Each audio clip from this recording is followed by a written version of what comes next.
Welcome back to my channel, Bake Cuisine.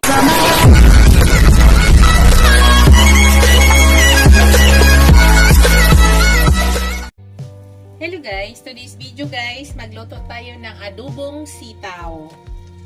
Yan, nag-init na ako ng pan guys. Ipakita ko na lang sa inyo yung mga ingredients na ilalagay ko sa aking adobong sitaw. So, start na tayo. Maglagay tayo ng oil guys. Konting oil lang.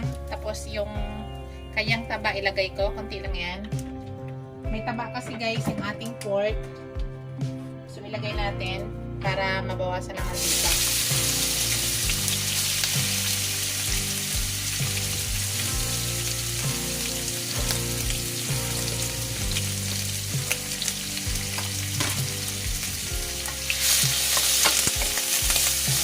Recipe lang guys, pero pasarapin natin yung ating sitaw.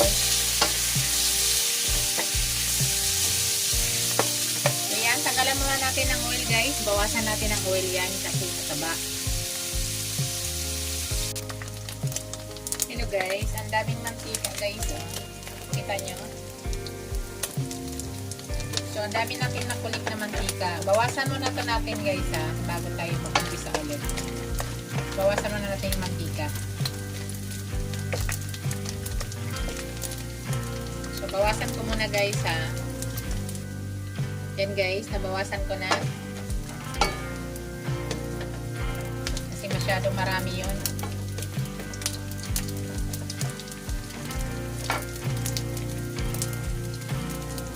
Pakita ko sa inyo guys anong kadami nakuha ko mantika. Yan.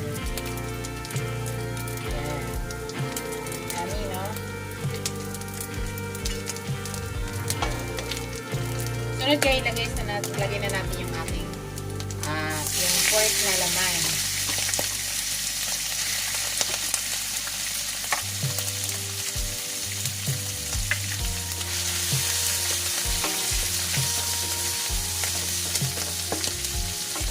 So, bawasan nyo ng mantika, tanggalan nyo ng mantika pag mayroong taba guys.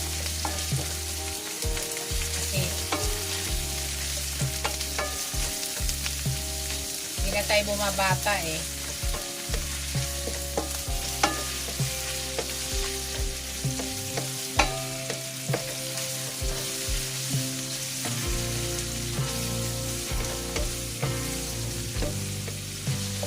Maya guys, ilagay na natin yung ating bawang at saka sibuyas. So, ikutsa muna natin yung ating laman na pork. Guys, ilagay ko na yung ating sibuyas.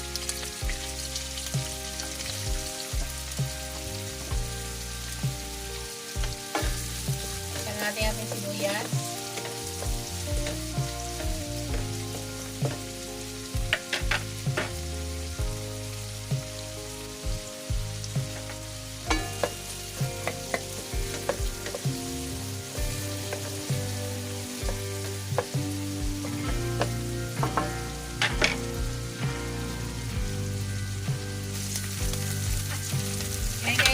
Ilagay na natin yung ating bawang. Hinahuli ko yung bawang guys kasi saglit lang sa maluto kasi nasusunog yung bawang.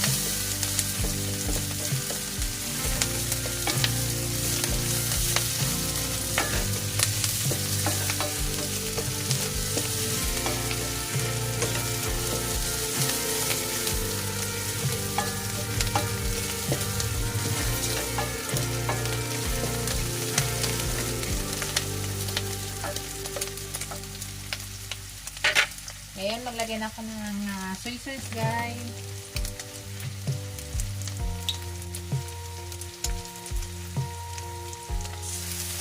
Kalahati nito, guys.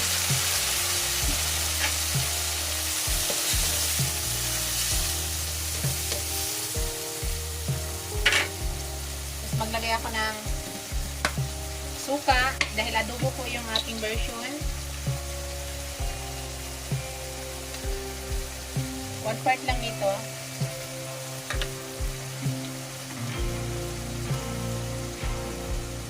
Maglagay ako ng ground black pepper.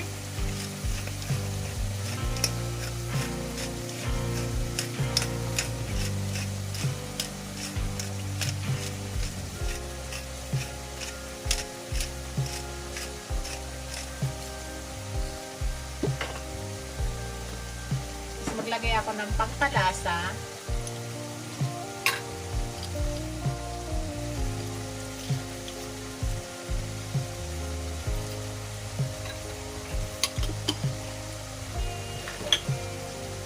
Ganyan ako mag-adobo guys. Naglalagay ako ng konting sugar.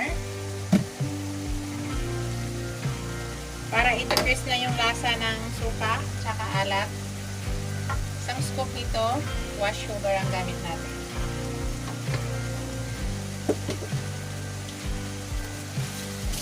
Tapos maglagay na ako ng tubig guys. Para papalambutin yung ating meat.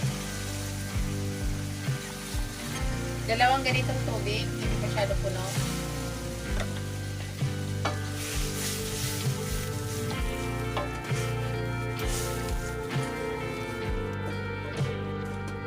Natin muna. Tamang-tama lang yan, lumambot yung ating guys, ang ating meat. Takpan muna natin guys. Tapos pahinaan lang yung apoy, medium lang, huwag lang masyado malakas para dahan-dahan po lumambot yung ating meat. So, ipakita ko sa inyo later guys, pag lumambot na yung meat.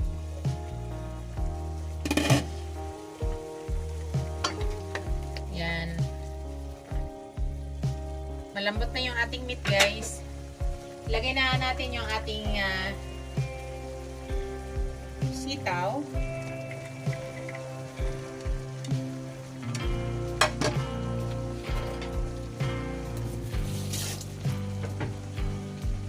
Lang natin.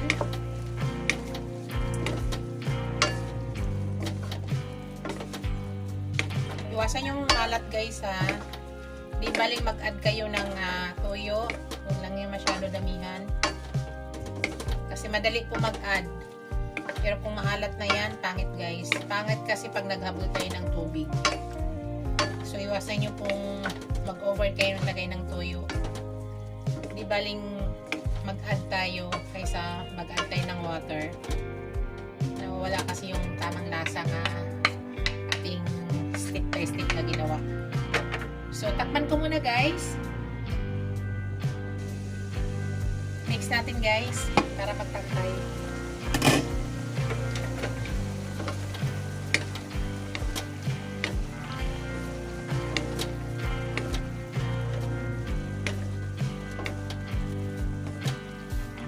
Gusto ko sa guys, sa sitaw ay hindi po overcook. Ay ko nang overcook yan. Shoutout pala sa aking mga channel members, sa aking mga subscribers, viewers, silent viewers. Maraming salamat guys sa walang sawang suporta sa aking channel. Shoutout pala sa aking mga new subscribers. Ang dami nila guys. Thank you so much guys. Tikman natin guys ha. Kung tama na ba sa lasa ha. Pero ang niluluto natin ngayon yung kanyang sitaw na lang. Tikman ko guys. Yum na guys.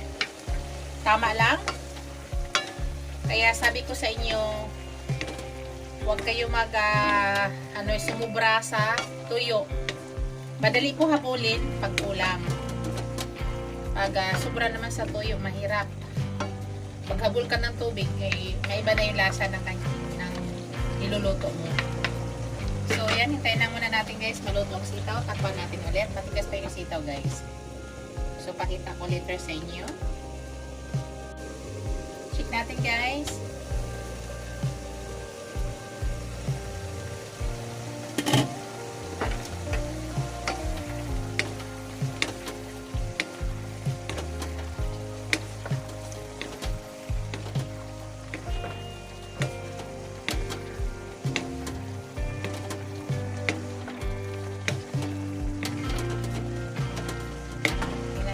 Luto na yung sitaw. Tikman natin.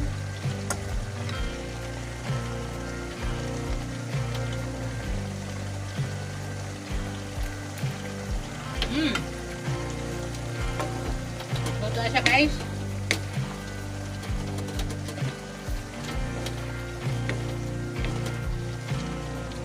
Yan.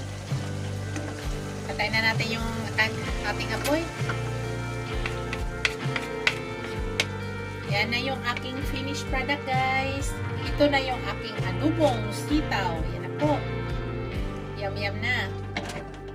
Thank you for watching, guys. Don't forget to like, comment, share, and subscribe to my channel. See you in my next video, guys. God bless us all. Bye! Ingat po lahat. Bye, guys!